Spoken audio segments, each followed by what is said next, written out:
እግዚአብሔርን ማወቅ እንዴት ይቻላል ከተባለ አሁን በዚህ እንኳን ብንመልሰው ያወቀው ካልሆነ በህይወቱ ኖሮ የተመለከተው ካልሆነ በቀር በጣም ከባድ ነው። ለዛ ነው አሁን እኛ ቤተክርስቲያን ውስጥ የአባቶቻችንን የእናቶቻችንን የቅዱሳኑን ታሪክ የምናነበው የምንሰማው እነሱ ያገኙትን እግዚአብሔር ማግኘት ስለምንፈልግ ወደ እግዚአብሔር ወጣት የሆነም ሰው ሊቀርብ የሚችለው በጣም እውነት እሱን በማወቅና እሱን ያዘዘውን በመኖር ነው እንጂ እኛ በሚመስለን መንፈሳዊ ህይወት ያንኖር በፍጹም እግዚአብሔርን ልናውቀው አንችልም። አንደኛ ማየት የምንፈልገው እናየዋለን ብለን ኤክስፔክት ባረግ ነው ልክ ነው።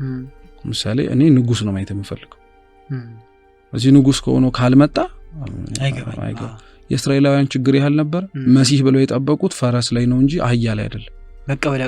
መቀበል ያቃታቸው ለዚህ እግዚአብሔር ግን ልዩ የሚያደርገው እኮ የለመንከውን ሳይሆን የሚያስፈልግህንም ጭምር ነው የሚሰጥ። የጠየቀውን ብቻ ሳይሆን ያልጠየቀውንም ጭምር የሚያስፈልግሃል ይላል። አብርሃም መርምሮ ይስሐቅ በሚታረደው በግ ሆኖ ያዕቆብ ታግሎ አየው የተለያዩ መንገዶች እኮ ናቸው።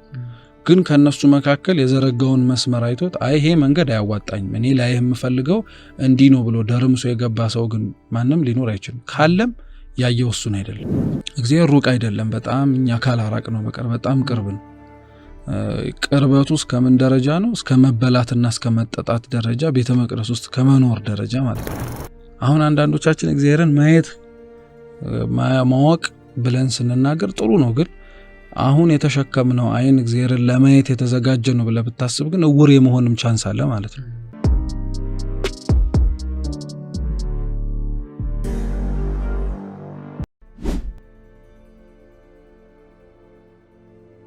ከመመለስ ነው የሚጀምረው። እንግዲህ እዚህ የሉቃስ ወንጌል ምዕራፍ 15 ላይ የአባቱን ሀብት ሳይሞት ተካፍሎ ይሰጠኝ ብሎ ሄደው ልጅ መጨረሻ ላይ ወደ ልቡ ነው ሲመለስ ወደ አባቴ ቤት መሄድ አለብኝ ብሎ ራሴን ልጅ ሳይሆን ባሪያ ልሁን ብሎ መጥቷልና አንዳንድ ሰው እውነት እግዚአብሔርን ያላወቀበት ምክንያት ሳይኖር ቀርቶ ሳይሆን ራሱ ኮብልሎ ነው ላለማወቅ ፈልጎ ነው። ለምን እግዚአብሔር የሚገርም በማንም ሰው የሚለወጥ ማናችንም ጋር ሲመጣ የተለያየ የሚሆን አምላክ አይደለም። እሱ አንድ አምላክ ነው። ስለዚህ አንተ ልታየው ያልፈለከውን ማንነትን እግዚአብሔር እንዲስተካከል ከፈለገ በሱ መስታወትነት ሊያሳይ ይችላል። ስለዚህ ሰው ከእግዚአብሔር ጋር ተጣብቆ መቀጠል የማይፈልግበት ምክንያት አምላክ ክፉ ሆኖ ወይ ደስ የማያሰኝ ሆኖበት ሳይሆን በዛው ልክ እሱ የሆነውን እውነታውን ማየት የማይፈልግ ሰው ሲሆን እና በጣም ነው የሚገርም። አብዛኛው እንዳልከው ደግሞ በእኛ ዘመን ላይ ያሉ ወጣቶችም የተለያዩ ሰዎችም ይጠይቃሉ ከእግዚአብሔር ጋር እንዴት ነው በደንብ አይነት ጥሩ ሪሌሽንሺፕ እንዲኖረኝ የሚያደርገው የሚለው። በመምህራኖች እንኳን ካንተ ኤክስፒሪየንስ እንኳን ብንጀምር ስለ እግዚአብሔር ማወቅና እግዚአብሔርን ማወቅ በጣም ይለያያል። ስለ እግዚአብሔር ማወቅ እውቀት ነው፣ እግዚአብሔርን ማወቅ ህይወት ነው። ስለዚህ ስለ እግዚአብሔር ያወቁና እግዚአብሔርን ያላወቁት ሰዎች ቢያስተምሩህ ህይወቱን ሊያሳዩህ የማይችሉ ከሆነ ልታውቀው የምትችለው እነሱ ባወቁት መጠን ነው። ግን አንተ ያን ማለት አንተ ደግሞ ይሄ ነገር እኔ ደግሞ መግፋት አለብኝ ብለህ ልታሳድገው ካልመረጥክ በቃ እኔ እነሱ ያሉበት ቦታ ላይ መቀመጥ ነው የምፈልገው ካልክ በቃ አንተም ስለነሱ ስለ እግዚአብሔር ታውቃለህ፣ እነሱም ስለ እግዚአብሔር ያውቃሉ። እሱን በስነ ስርዓት ያወቁት ግን ህይወቱን ለመኖር የመረጡት ሰዎችን ግን እግዚአብሔርን በህይወት የሚያውቁት እሱም ደግሞ የሚያውቃቸውም ጭምር ናቸው። እና ሲነገር አንዳንዴ ቀላል ይመስላል እግዚአብሔርን ማወቅ እንዴት ይቻላል ከተባለ አሁን በዚህ እንኳን ብንመልሰው ያወቀው ካልሆነ በህይወቱ ኖሮ የተመለከተው ካልሆነ በቀር በጣም ከባድ ነው። ለዛ ነው አሁን እኛ ቤተክርስቲያን ውስጥ የአባቶቻችንን የእናቶቻችንን የቅዱሳኑን ታሪክ የምናነበው የምንሰማው እነሱ ያገኙትን እግዚአብሔር ማግኘት ስለምንፈልግ ነው። ለኛ አዲስ የሚገለጥ እግዚአብሔር ሊኖር አይችልም። እኛም ደግሞ ፈልገን አዲስ የሆነ እግዚአብሔር ዲስከቨር ልናደርግ አንችልም። ለዛ ነው እዚህ ጠቢቡ ሰሎሞን መኃልየ ዘሰሎሞን ላይ ምን ይላል መጽሐፉ ላይ በሁለቱ ጡቶችሽ ያለውን ብሎ ይናገራልና ሁለቱ ጡቶች ብሎ የሚነግራቸውን ሊቃውንተ ቤተክርስቲያን ሲተረጉሙት ብሉያትና ሐዲሳት መጽሐፍ ቅዱስ ነው ይላሉ። እና ልጆች የሚያድጉት የእናታቸውን ጡት እየጠቡ አይደለ? ቅዱሳን ያደጉትና እግዚአብሔርን ወደ ማወቅ ደረጃ የደረሱት መጽሐፍ ቅዱስን በማንበብ እግዚአብሔርን ሊያሳውቃቸው በሚችሉት ቅዱሳት ምስጢራት በመሳተፍ ያ ነው ወተቱን። ምን ልፈልጌ ነው እነሱ ያወቁትን እግዚአብሔር ካላወቅ ነው እኛ የምናውቀው እግዚአብሔር ምናልባት እነሱ ያወቁት እግዚአብሔር ላይሆን ይችላል። ስለዚህ በጣም ኮሸስ የምንሆነው ለዛ ነው። ቤተክርስቲያናችንም ላይ እግዚአብሔርን የማወቅ ጉዞ የእውቀትም ወይ ህይወትም አብረን የምንሄደው ነው። እንደ እውቀት ስለሱ በመማር ስለሱ በማወቅ እግዚአብሔር በፈቀደልን መልኩ በመረዳት እንደርሳለን። ልናውቀው በተፈቀደልን ህይወቱም ደግሞ አስፈላጊ ነው። ምክንያቱም ከመጽሐፍት ተነቦ ተጽፎ የተረፈውን አንተ ልብ ላይ እግዚአብሔር ሊጽፎ የፈለገው ደግሞ ነገር ሊኖር ይችላል። በጣም ቅዱስ ጀሮም የሚባል የቤተክርስቲያን መምህር አለና ሲናገር ምን ይላል መሰለ? የዮሐንስ ወንጌል ምዕራፍ 21 ሲያልቅ ሐዋርያው እንዲህ ብሎ ነው የሚናገረው። ጌታችን እዚች ምድር ላይ ያደረጋቸው በጣም ብዙ ነገሮች አሉ፣ ታምራት አሉ። ሁሉን ለእያንዳንዱ ብንጽፍላችሁ ለተጻፈው መጽሐፍ እንኳን ዓለም ባልበቃቸውም ይመስለኛል አለ እና ቅዱስ ጀሮም እንደቀላል አይወስዳትም ይችና አረፍተ ነገር አንቀጽ በቃ ማለት ለምን እንዲህ ማለት ለምን አስፈለገ? እና ይቀጥልና ምን ይላል? እግዚአብሔር ላጽፈው ቢል ማጻፍ ተስኖት አይደለም። ምን ዓለሙን መጠቅጠቅ ቀላል እኮ ነው። ውሃ የሞላትን ዓለም መጽሐፍ ብትጠቀጥቃት ምን ችግር አለ? ለሱ ምንም አይሳ ነው። ግን ምን ለማለት ፈልጎ ነው ይላል ቅዱስ ጀሮም? እግዚአብሔር በቅጠሉ ወረቀት ላይ ተጽፎ ያላገኛችሁትን ተአምራት የቅጠሉን ወረቀት በሚመስል በልባችሁ ላይ ሊጽፈው ስለፈለገ ነው እዚህ ላይ ያላጻፈው። ስለዚህ አንተ ነቀጣዩ ፔፐር ማለት ነው። ዮሐንስ ወንጌል ምዕራፍ 22 23 24 25 26 ብሎ 6 ሚሊዮን 7 ሚሊዮን 20 ሚሊዮን አማንያን ውስጥ እግዚአብሔር ያደረገው ድንቅ ስራ አለ። ያወቁት የተረዱት ማለት ነው። በዛ ቢውልድ አፕ ማድረግ ትችላለህ፣ በዛ ማደግ ትችላለህ። እግዚአብሔር ያደረገልህን ድንቅ ስራውን አይተህ ልክ አብርሃም እግዚአብሔርን ያወቀው ፍጥረታትን በመመርመር ነው ይባላል አይደል? ፍጥረታትን የመረመረው ግን አስቀድሞ አምላክ እንዳለ በማመን እግዚአብሔር የሚለውን መጠሪያ ይጥራው እንጂ አምላክ አለ እኔም ማመልከው አይደለም ማን ነው ብሎ መመርመር ጀመረ። ቀናኢነቱ ፍቅርን ፈልጎ መውጣቱን የተመለከተ እግዚአብሔር እያንዳንዱ ነገሮቹ ላይ የሚደርስበትን ድምዳሜ እያስተካከለ ያረመለት መጨረሻ ላይ እሱም የፀሐይ አምላክ ተናገረኝ ሲለው እኔ ነኝ ብሎ አምላካችን አናገረው። እና ወደ እግዚአብሔር ወጣት የሆነም ሰው ሊቀርብ የሚችለው በጣም እውነት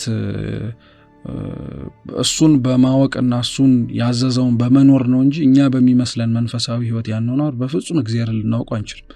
አሁን ላይ በጣም ስፒሪቹዋል ፕራክቲሶች ተለምደዋል። ማለት ማንም ሰው እንደገዛ ፈቃዱ ሊኖረው የሚፈልገው መንፈሳዊ ህይወት አለ። በቃ ለሱ ስፒሪቹዋል ነው ብሎ ደምድሞ ይናገራል። አሁን ቤተክርስቲያን ያሰመረችው መስመር አላት። ጾምን ብትል፣ ጸሎትን ብትል፣ ስግደትን ብትል፣ ምጽዋትን ብትል፣ መንፈሳዊ ንባብ ብትልም አሁን ይሄ አብዛኛው ሰው አቃፊ ሆኖ የምናውቃቸው መንፈሳዊ ህይወት መንገዶች ናቸው። እግዚአብሔርን ወደ ማወቅ ደረጃ ማለት ነው። ወደ ውስጥ ስትገባ እያንዳንዱ ይለያያል። አንዱ የጾመበት፣ አንዱ የጸለየበት፣ አንዱ የመጸወተበት፣ አንዱ እግዚአብሔርን ያየበት። በመጽሐፍ ቅዱስ ውስጥ እንኳን በምሳሌ ላሳይ። አብርሃም እግዚአብሔርን ያየው በሶስት አረጋውያን ምሳሌ ነው። ያዕቆብ እግዚአብሔርን ያየው እንደሚታገለው ጎልማሳ ሆኖ ነው። ኢሳይያስ እግዚአብሔርን ያየው በትልቅ ዙፋን ላይ ተቀምጦ ነው። ሶስት እግዚአብሔር ልትል አትችልም። ወይም ይሄ ለኢሳይያስም ለያዕቆብም ለአብርሃምም የታያቸው እግዚአብሔር እነሱ ሊሸከሙት በፈቀዱበትና ሊያዩት በሚችሉበት ልክ ነው በሚገባቸው እንጂ እንዲታይልን ብለውት አይደለም። ስለዚህ አየ እነሱ የራሳቸውን ቦይ አላፈሰሱም ማለት ነው። እሱ ራሱ ሊታያቸው በፈቀደበት መንገድ ግን ሲመጡ አክሴፕት አደረጉት። አሁን የኛ ችግር ምን መሰል? የራሳችንን ስፒሪቹዋል ፓዝዌይ መኖር ከሚገባውና አባቶቻችን ኖረው እግዚአብሔርን አግኝተው ካሳዩን መንገድ የምንቀድ ከሆነ አንደኛ ማየት የምንፈልገው እናየዋለን ብለን ኤክስፔክት ባረግ ነው ልክ ነው። ምሳሌ እኔ ንጉስ ነው ማየት የምፈልገው። እዚህ ንጉስ ከሆነ ካልመጣ አይገባ። የእስራኤላውያን ችግር ያህል ነበር። መሲህ ብለው የጠበቁት ፈረስ ላይ ነው እንጂ አህያ ላይ አይደለም። መቀበል ያቃታቸው ለዚህ ነው። ስለዚህ መንፈሳዊ ህይወቱ አኗኗሩ እግዚአብሔርን ለማግኘት የምንጓዝበት ጎዳና ላይ አባቶቻችን ቀድሞ ያስቀመጡት መንገድ የሆነ የአኗኗር ፕሪንሲፕል ብቻ አይደለም፣ ያገኙበት መንገድ ነው። አግኝተውታል፣ አይተነዋልም ጭምር። አሁን ስንቶቻችንን እግዚአብሔር የኔ ቢጤ ሊሆን ይችላል ብለን እናስበን የምናውቀው ኖማን ማለት አሁን ኧረ በፍጹም አይደለም ማለት ከስንት ከትንሽ ሰው የምሰጠው ለአምላኬ ነው ብሎ ሊያስብ ይችላል እንጂ አይሆንም። ግን የሚገርምህ እዚህ ዜና አበው ላይ አባ ቢሶይ የሚባሉ ጻድቅ አሉና እሳቸውን በጣም እግዚአብሔር ያናገራቸው ነበረ፣ ቃል በቃል ያወሩ ነበርና የገዳሙ መነኮሳት ቀኑ ለእርሶ ምንድነው የተለየ መገለጥ ለኛ ደግሞ የማይገለጠው አንድ ንገሩትና ይታየናል ነገሩሳቸው እሺ ይታያቸዋለሁ በቤተ መቅደሱ በስተቀኝ በኩል ባለው በተራራ እንገናኛላችሁ አዛ በኋላ እነሱ እየተንደረደሩ ቅዳሴያቸውን ጨርሰው እየሮጡ ሄዱ መንገዳቸው ላይ ሁሌም የቤተክርስቲያን አቅራቢያ ስለሆነ የኔ ቢጤዎች ይለምናሉ ሁሌም እና በአንዴው ኢኔ ማጆሪቲ የሮጡ ሲወጡ ምን ተአምር መጣ ሊታይ ነው ውሰዱን እናንተና አዝረን ስንጓተታ እንገኝ አይተነው እንነግራቸዋለን ይሄን ይመስላል ብለናል እና አቡነ ብሶይ በራቸውን ዘጋግተው የገዳሙን በሙሉ አክቲቪቲዎች ጨርሰው ሲወጡ ያ የኔ ቢጤ አሁንም እየለመነ ነው እሺ ችግር የለም ብለው አዝለውት ሄዱ ሊትል ድዴ ነው ሁሉም ያላወቁት ነገር ቢኖር ተላይ ተራራው ላይ ንጉስ ሆኖ ድምጹን አንጎድጎሎ ይሰማናል ያሉት እግዚአብሔር እታች ወስዳችሁ ልይ ብሎ ሲለምን የነበረው አባ ብሶይ ጀርባ ላይ የነበረው የኔ ቢጤ ነው ስለዚህ እግዚአብሔር ባየው ባላይሰብ ነው ባልተረዳ ነው መንገድ ሊታይ ይችላል ስለዚህ ሁሌም በተጠንቀቅ ነው መሆን ያለብን ሁሌም ልናየው በመናፈቅ ደረጃ ነው መጎን ያለብን ያንን እንድንሆን ሊያደርገን የሚችለው ደግሞ መንፈሳዊ ህይወታችን ልንኖረው የፈቀድነው መንፈሳዊ ህይወት ትላንትና አባቶቻችን እንደኖሩበት ከሆነ አዌርድ ከሆነ ንቁ ከዛ ልክ በጣም ኮሸስ ከሆነ ጠንቃቃ ከሆነ ለምን የሚታየው እግዚአብሔር ብቻ የለም ቅዱስ ጳውሎስ የገላትያ መልእክቱ ላይ ምን ይላል ምዕራፍ 1 ላይ ሰይጣን ራሱን የብርሃን መልአክ መስሎ እስኪታይ ድረስ ከፊት ለፊታችሁ ይመጣል ይላል ስለዚህ አይኸው አንተ ለቅደደው ባልከው ወይ ዝም ብለህ ለፍሰስ ካልክ ልታየው የምትችለው እግዚአብሔር ላይ ሆኖም ይችላል ማለት ነው እንዲ ፍላጎትህን ሊያውቀው የሚችለው ማድመጥ የምትፈልገውን ድምጽ ሊያሰማህ ይችላል የጸለይከውን ነገር መልስ አግኝታል ሊል ይችላል እግዚአብሔር ግን ልዩ የሚያረጋው እኮ የለመንከውን ሳይሆን የሚያስፈልግህንም ጭምር ነው የሚሰጥ የጠየቀውን ብቻ ሳይሆን ያልጠየቀውንም ጭምር የሚያስፈልግሃል ይላል እና ውስጡ ምንድነው አብዛኞቻችን እዚሁ ጄነሬሽን ላይ ለመኖር እግዚአብሔር አድሎን የመጣን ሰዎች በሙሉ በሚባል ደረጃ እግዚአብሔር ሩቅ አይደለም በጣም እኛ ካላራቅ ነው በቀር በጣም ቅርብ ነው ቅርበቱ እስከ ምን ደረጃ ነው እስከ መበላትና እስከ መጠጣት ደረጃ ቤተ መቅደስ ውስጥ ከመኖር ደረጃ ማለት ነው ይሄን ያክል ቅርበት የለም ለሌላው እኮ ይሄ በጣም ከሚገርም ስድብ ነው የሚሉት እንዴት አምላክ ይበላል ይጣጣል እስከሚል ደረጃ እሱ ግን እስከ መበላት እስከ ተጣጣት ደረጃ ያወረደው ብትፈልጉኝ ይሄን ያክል ቅርብ ነኝ አለው ከጎናችሁ ያን ያክል አልርቅም ለማለት ነውና ራሳችንን ሊመስለን በሚፈልገው ደስ ባሰኘን መንገድ ከመራመድ ይልቅ እግዚአብሔር ላዘጋጀልን እሱ ሊያወርሰን ወደ ፈቀደው ቦታ ሊያስገባን የሚችለው ብቸኛው መንገድ እሱ ያዘጋጀው መንገድ መራመድ አሁን ወደዚህ ቢሮ ስንመጣ ልንገባባቸው ምንችላቸው ብዙ መግቢያ መንገዶች አሉ አንድ ልንገባበት ማንችለው መንገድ ግን ልንገር በጣሪያው መግባት አንችል ደርምሰ ነው ችግር ነው እንጠየቅበታለንም ጭምር ሁሉም የተለያየ ሰዎች እግዚአብሔር ባወቀ ወደሱ ሊመጡበት የሚችሉበትን መንገድ አስተካክሎላቸው አብርሃም መርምሮ ይስሐቅ በሚታረደው በግ ሆኖ ያዕቆብ ታግሎ